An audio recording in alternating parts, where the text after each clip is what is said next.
Labo sotiladi. Shu kecha kunduzgi bozorda ham kamyob mashina deb qo'ygan bilasizlar. Ochiladi, naqdga sotiladi. Pulni boshdan aytib o'tayman. 8 ming dollar. Mashina 105 yil yurgan, garantiyalar bor, nomerlar olingan. Shuni sразу notarsga borasiz. Notas qilib beriladi.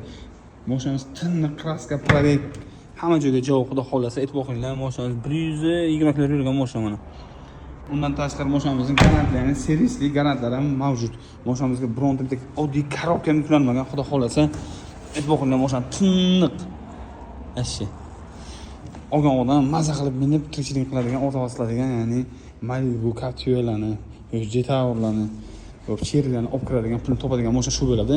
Kim labo damas qilib yurgan bo'lsa, shularga jo'natib qo'yasizlar. Akamiz nomerlari primoy mashina egalarini qoldirdim, shularga telefon qilasiz. Akamiz lojadan ekanlar. Gaplashib olib ketaverasiz. Shu spravka o'zlari otlarida kelgan, xudo xolasa. Kim kunini o'tkazsa, kechgacha yurdi ko'chada, halol talabida. Kech kirganda Alloh taolo gunohlarni kechiradi.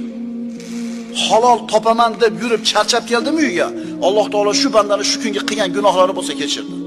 Aytdiki, Alloh hech kimning qilgan solih amalini zoyi qilmaydi.